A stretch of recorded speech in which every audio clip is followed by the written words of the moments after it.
Tonight, breaking news as we come on the air, the dramatic splashdown just moments ago. The images right here tonight, two astronauts who were supposed to spend 8 days in space, nearly 10 months later, finally coming home just a short time ago. The astronauts coming home aboard a SpaceX capsule with two other members of the International Space Station. Their families anxiously awaiting their return. We'll take you live to Cape Canaveral in a moment. Tonight, President Trump's high-stakes call with Vladimir Putin, the call lasting 2.5 hours. Putin not agreeing to the U.S. plan for a 30-day ceasefire, but what he did agree to. And President Zelensky tonight and what he told our James Longman. Back in the U.S. tonight, Supreme Court Chief Justice John Roberts with a rare public pushback against President Trump. What he's saying about the president's call to impeach a federal judge blocking the Trump administration's deportation flights. The president just moments ago reacting to the Chief Justice tonight. Late today in the Dominican Republic, the 22-year-old man from Iowa, believed to be the last person to see that missing Pittsburgh student alive on spring break, in court pleading with the judge to allow him to return home to the U.S. Will he be allowed to come home? Overseas tonight, the ceasefire between Israel and Hamas shattered. Israeli forces launching a large-scale attack across Gaza. Hundreds of people have been killed tonight.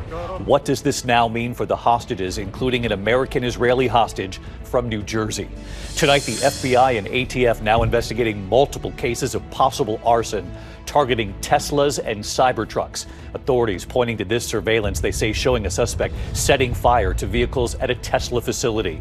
Tonight, the major fire danger, the storm moving across several states at this hour, winds gusting up to 75 miles per hour right into the Midwest and then the East. Lee Goldberg standing by to time this out.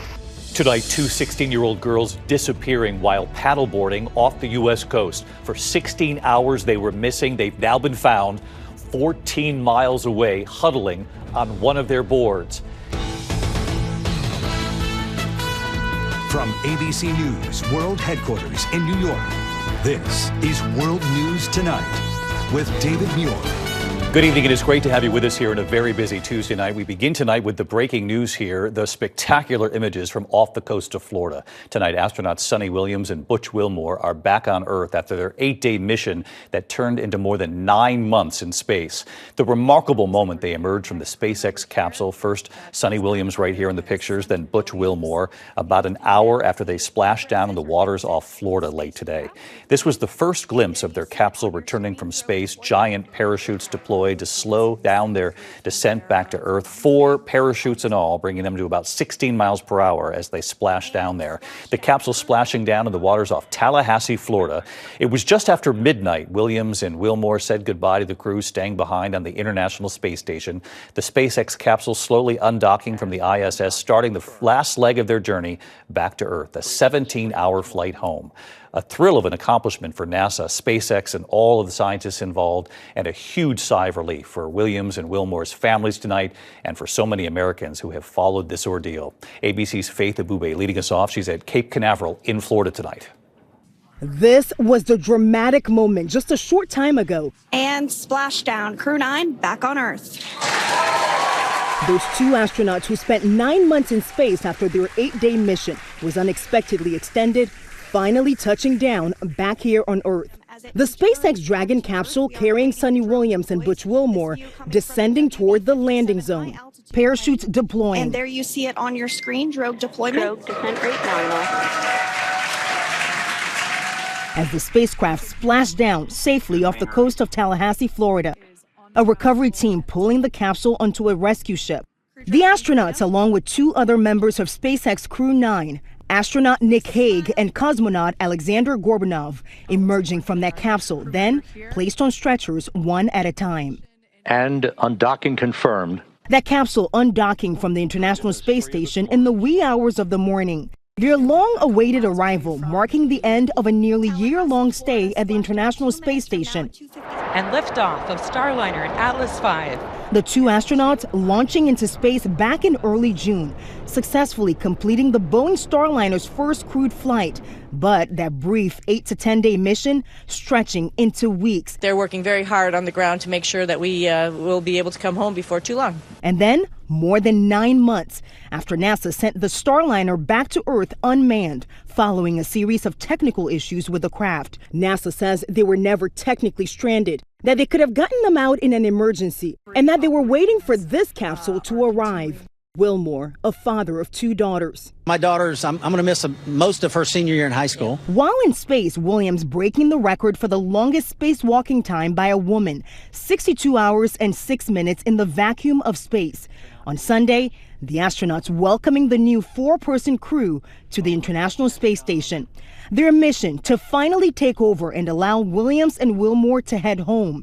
And tonight, Sunny Williams' family excited to have her back. I'm very proud of her for being such a role model. I think she's inspired a lot of young girls all over the world. I think she's touched a lot of people.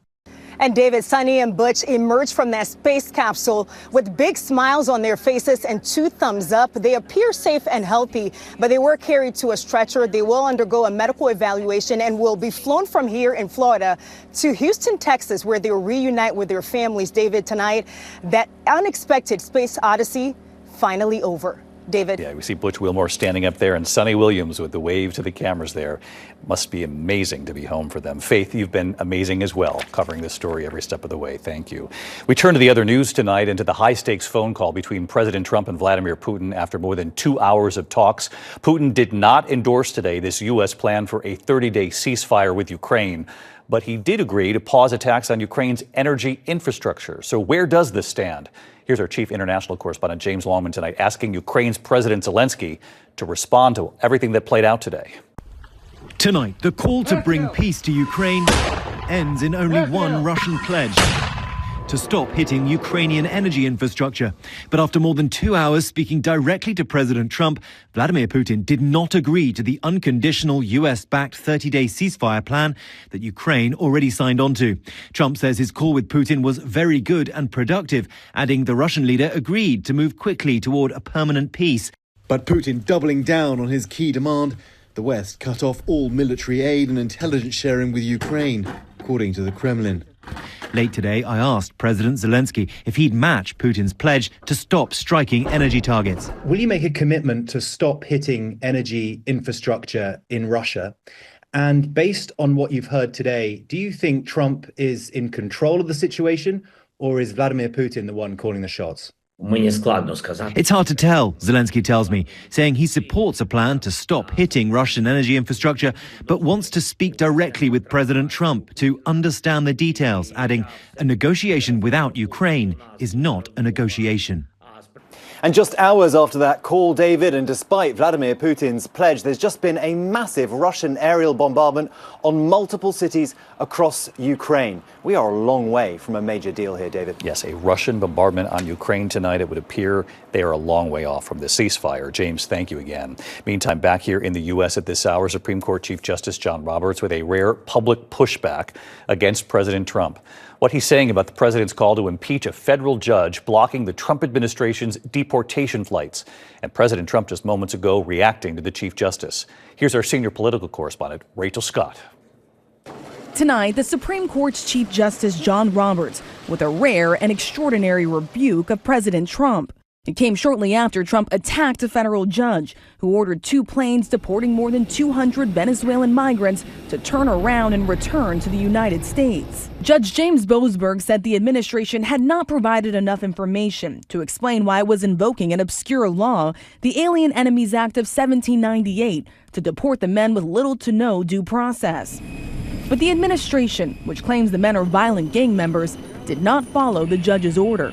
On Truth Social, the president attacking Judge Boasberg as a troublemaker and agitator, saying, quote, "This judge, like many of the crooked judges I'm forced to appear before, should be impeached." Just hours later, Chief Justice Roberts releasing this statement, stating, quote, "For more than 2 centuries, it has been established that impeachment is not an appropriate response to disagreement concerning a judicial decision. The normal appellate review process exists for that purpose." Tonight, President Trump responding, saying Justice Roberts never mentioned him by name, though it was clear Roberts was responding to the president's statement. Well, he didn't mention my name in the statement. I just saw it quickly. He didn't mention my name, but many people have called for his impeachment, the impeachment of this judge. In the entire history of the United States, only 8 federal judges have been impeached and removed from office. And tonight, there are new questions about whether the administration openly defied Judge Boasberg's order when he told them to turn around those planes of more than 200 Venezuelan migrants bound for El Salvador.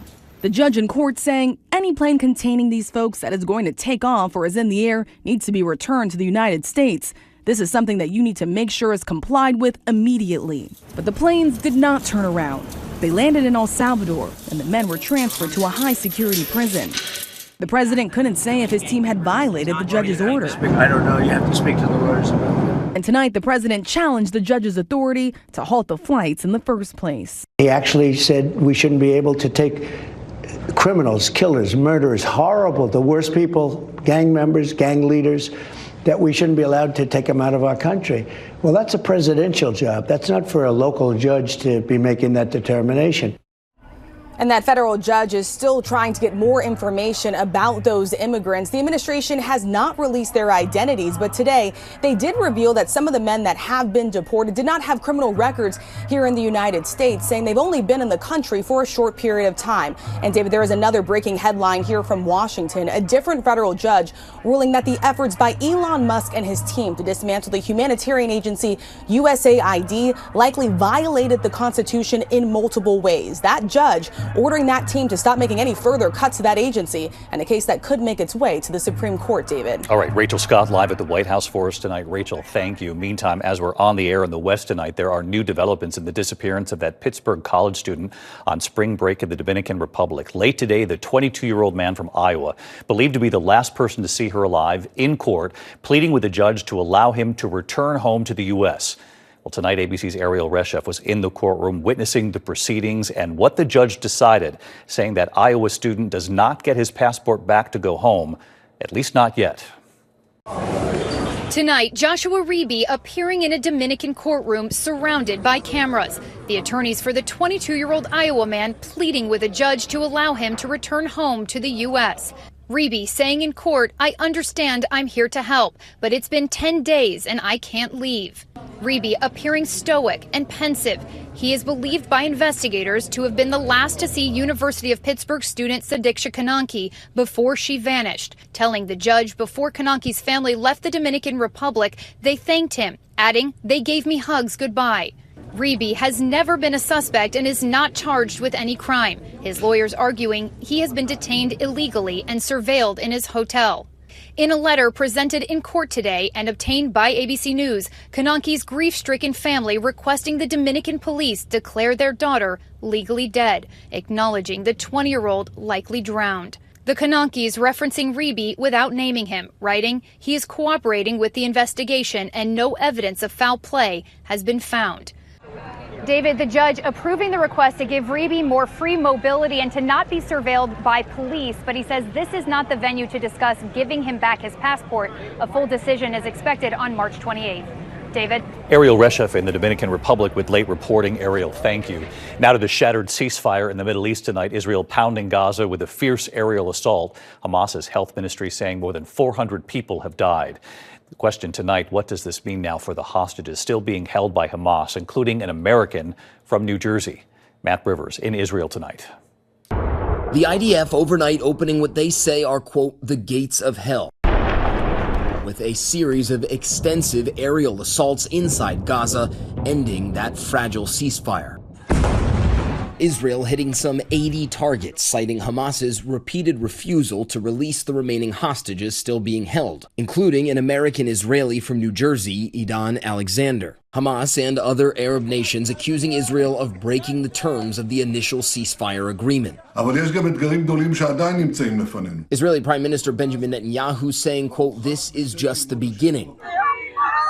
According to the Hamas-run health ministry, more than 400 people have been killed in what's now become one of the deadliest days of the war, including at least 130 children, according to UNICEF. This father looks through body bags, searching for his daughter, breaking down in tears after discovering her body. The strike swiftly condemned across the globe, leaders calling this a, quote, dangerous escalation. Tonight, the White House, who's fast-tracked billions of military assistance to Israel in recent weeks, standing behind Netanyahu.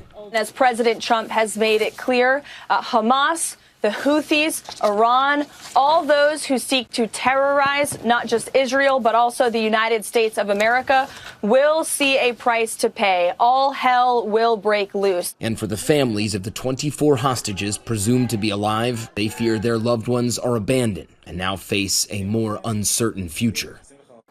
And David, those hostage families fearing what might come next here, all eyes now on Hamas and how they might respond. Do they retaliate? Do they come back to the negotiating table and try and make concessions? How they respond here, David, will help shape this conflict moving forward. Matt Rivers live in Tel Aviv for us. Matt, thank you. Meantime, back in the U.S. tonight, the FBI and the ATF both investigating possible arson attacks targeting Teslas and Cybertrucks in multiple states. Authorities say they have surveillance showing a suspect throwing Molotov cocktails and firing a gun at several vehicles. Here's our chief investigative correspondent, Aaron Katersky, tonight.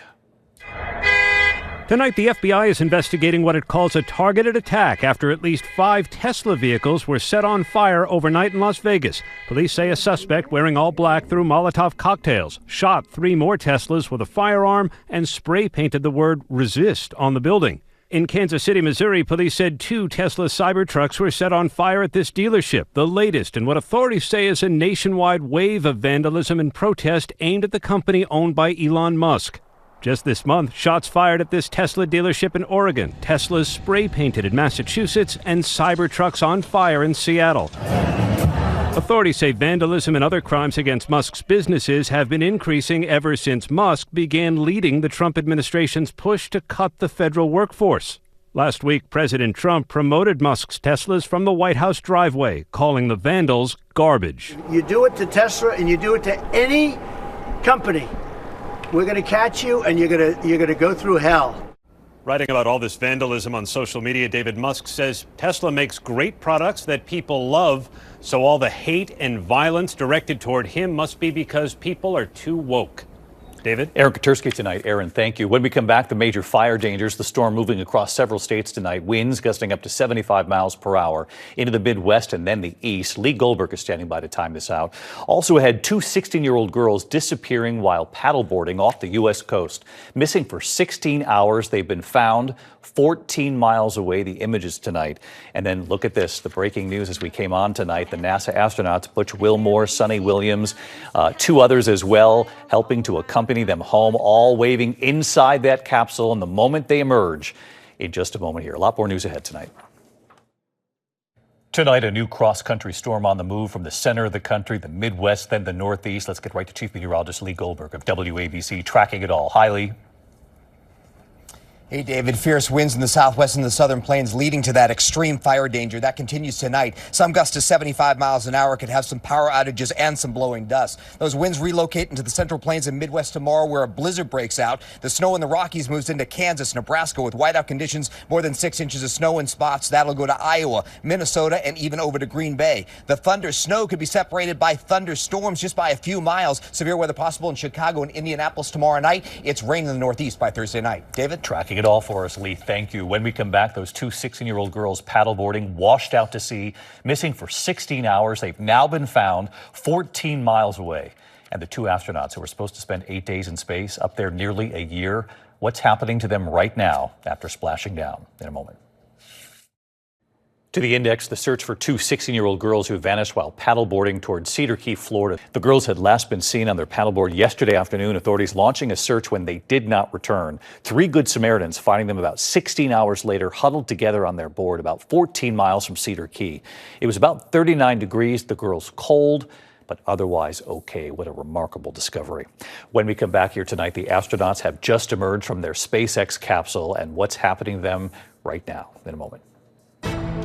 ABC World News Tonight with David Muir, sponsored by Vivgard Hytrulo and Vivgard. Before we go tonight, those two astronauts who spent nearly a year in space instead of their original 8 days, now out of their capsule and getting reacquainted with gravity tonight. Sunny Williams and Butch Wilmore finally home. Sunny waving right here as she emerged from the SpaceX capsule a short time ago, soon with her husband and 2 Labradors. Her elderly mom said Sunny told her she'd be the first call. And Butch Wilmore, home too, father of 2 daughters. Both will undergo medical evaluation at Johnson Space Center before reuniting with their families. Welcome home. I'm David Muir. I'll see you tomorrow. Good night. Thank you for making World News Tonight with David Muir, America's most watched newscast.